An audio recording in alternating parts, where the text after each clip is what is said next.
Now, Hamburg and Cologne have already been promoted back to the Bundesliga, heavily reducing the number of sleeping giants in the second division. But today, we ask the question and answer the question why the Zweite Bundesliga is the best league in the world.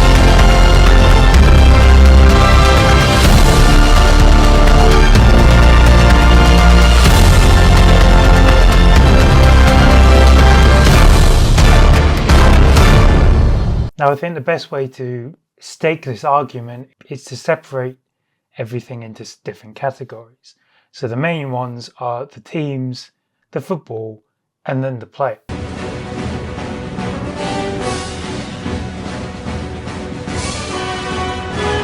And so the first category we'll start with is the teams. As I mentioned in the intro, following the promotion of both Hamburg and Cologne last season, it does mean there are fewer major teams in the second division this season. But there is still a healthy crop of big teams, the biggest of which is Schalke. This season they've actually started quite well under new head coach Miran Muslic, and that means currently the chance of promotion is no longer a pipe dream, and they're no longer a walking meme and no longer fighting at the bottom of the table. They're currently in the top half. Obviously, the Gelsenkirchen side have not been without their drama and problems over the years, whether that be the financial problems where they've come close to going bust because they invested so much money in trying to compete with Bayern and chase the Champions League dream in the late, just before COVID, and then COVID hit and no went to shit, or the personnel problems, whether that be hiring Harry Potter or the whole Ralf Fährmann debacle. Obviously, we all know Schalke for when, during COVID, the players returned from a game at the Votens Arena and they all got chased by the ultras of the club. However, all this, you cannot forget the fact that Schalke are historically the fourth most successful team in Germany. Granted, they haven't won the Bundesliga in its current form, but they still rank fourth in trophies won, mainly because of their success in the earlier stage of the 20th century. Hello, editing. It's worth noting here that during this period, Schalke were kind of like the poster team for Nazi Germany at the time, because they were the team winning everything, while all the Jewish teams or the Jewish historical teams were being kind of plundered. So they were kind of like the poster child team. A lot of the players had no interest in politics, they said, and a lot of them were actually of Polish descent as well. And Poland tried to claim them, and they said, no, we're German as well. So I think I didn't go into detail when I recorded this, and I really should have, because just labeling it the early 20th century is a bit unjust. The closest they have come to winning the Bundesliga, as in they finished second in 2018, but the closest as in chance they had to winning it was in 2001, when they were champions for a total of 6 minutes and were dubbed the 6 Minuten Meister before Bayern scored from an indirect free kick. On top of this, membership-wise, they are one of the biggest teams in the country. They are behind only Bayern Munich and Borussia Dortmund. Schalke are there, which shows like their size. And so despite the chaos that follows Schalke wherever they go, there's no doubt that in their size and success and importance, they are one of the biggest clubs in the country, and they're in the second division. In fact, the second most successful team in German history also finds itself in the Zweite Bundesliga, and that's Nuremberg. Granted, Nuremberg have only won the Bundesliga once in its current form, but they're still an important club in the context of German football, not only because of their dominance in the 50s, but the fact that Max Morlock, who their stadium is named after, played a role, quite an important one, in Germany's 1954 World Cup triumph. But we'll get to Nuremberg later. There are other former champions as well. Kaiserslautern are the only newly promoted side to win the league in their first season. You had Greuther Fürth, Hertha Berlin, Hanover, Karlsruhe, who are a byproduct of a merger between two teams who won the German Football Championship, Holstein Kiel, Fortuna Düsseldorf and Eintracht Braunschweig. All have won either the Bundesliga or some form of the predecessor of the Bundesliga, but most of them were winners of the predecessor. So this means in the second division there are a total of 10 clubs that have won the German Championship, despite the promotions of Hamburg and Cologne. And in comparison, with the additions of Hamburg and Cologne, The Bundesliga also has 10. Obviously, the first division has the most titles due to the presence of Bayern Munich, who have 34. But what that does mean is last season, the Zweite Bundesliga edged out the Bundesliga in past winners. And now in this graphic that I spent too much time making, you can see the distribution of the titles between the teams in the league.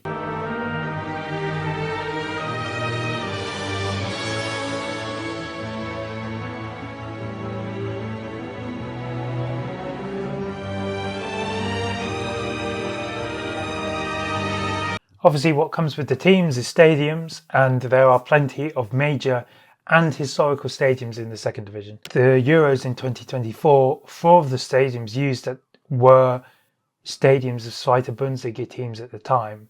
So Hamburg, Cologne, Hertha Berlin and Fortuna Düsseldorf, or the Volksparkstadion, the Rhein-Energie-Stadion, the Merkur-Spiel Arena, if that's what it's still called, and the Olympiastadion. While there are also other stadiums such as the Fritz-Walter-Stadion, the Max-Morlock-Stadion and the Niedersachsen-Stadion, which were used in 2006 when Germany hosted the World Cup. So it shows that the numbers and vast support of the Zweite Bundesliga is there. Obviously, there's the stat that goes around that, last season the average attendance of the league was higher than the Bundesliga, but that's because you have these great historic teams in the league, while in the Bundesliga you have the likes of Hoffenheim, Heidenheim, Wolfsburg, who don't bring much fans.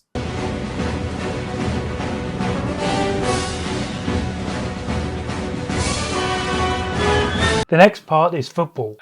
This will likely be short, but it speaks for itself. So when it comes to what happens on the pitch, the league is unpredictable and chaotic, to say the least. Whether that's high-scoring games or teams fighting for promotion, losing to teams that are sitting at the foot of the table, it has it all. That latter was mainly Hamburg's job when they were in the league. So here is a melody of some of the standout games of the past couple of seasons, whether they're high-scoring, shock results.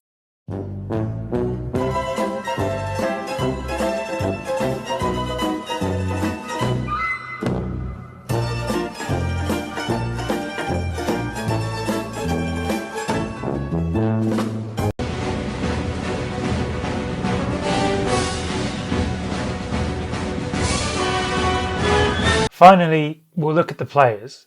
In recent seasons, the league has become a breeding ground for young players, whether that be for Bundesliga clubs sending their players there on loan, Bundesliga clubs buying them, or more recently, clubs from abroad coming in and buying from the clubs here. Previously, promising players would move from the second division to the first, mainly if their team had got relegated, with the likes of Ozan Kabak and Timo Werner swapping Stuttgart, who had been relegated, for teams in the top division, so Schalke and RB Leipzig. But now you're seeing a bit of a shift. So in a similar case to how Frankfurt, Leipzig and Dortmund are selling clubs to the biggest teams in Europe, Nuremberg have adopted this idea for the Zweite Bundesliga and have become a bit of a selling club to Bundesliga sides. This switch began with the sales of Nathaniel Brown and Can Özcan to Eintracht Frankfurt in 2024, and this kind of kick-started Nuremberg's new era. Since then they've sold Finn Jeltsch, a centre-back, to Stuttgart, Jens Kastrop, a midfielder, to Borussia Mönchengladbach, Kasper Jander, a midfielder, and Stefanos Zimas, a striker. The sale of Zimas as well helped Nuremberg rake in €26.5 million, which makes him the second biggest sale in the league's history, behind only Benjamin Pavard when he swapped Stuttgart for Bayern Munich. Other names who have left the league are Ibrahim Marza, who joined Bayer Leverkusen, and Nicolo Tresoldi, who moved to Club Brugge from Hanover. And it's also been a place, as I mentioned, where Bundesliga clubs will send their talent to develop.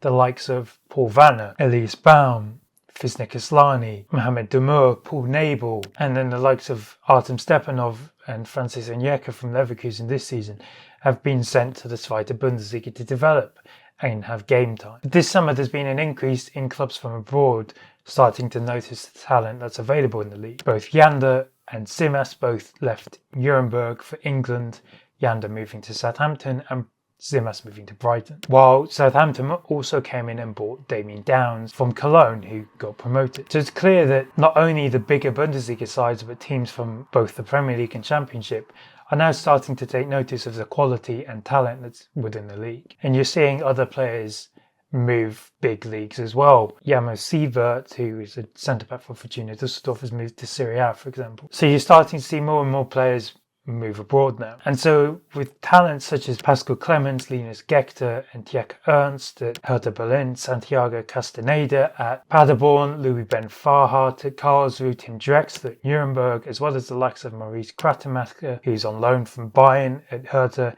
Dennis Seaman, who's on loan at Paderborn from Stuttgart, and Kjell Varten, who's on loan at Bochum from Borussia Dortmund, as well as the likes of Onyeka and Stepanov, who are learning the trade while on loan in the league. It's only a matter of time before more clubs come circling for these players, whether they are from the Bundesliga or abroad. And so now, is the Zweite Bundesliga the best league in the world?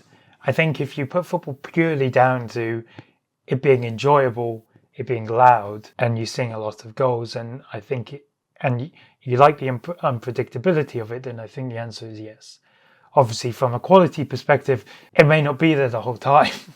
But if you watch football as a source of entertainment, then it's most likely the league for you. I know some people will probably say, oh, the Championship may be better.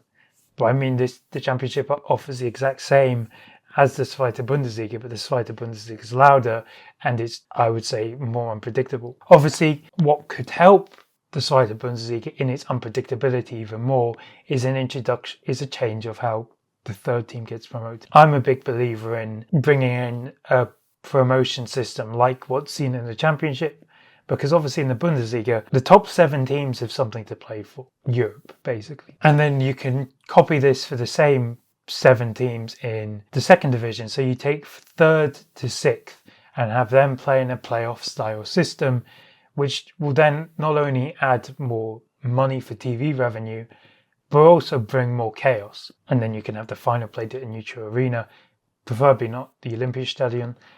But it would bring another kind of...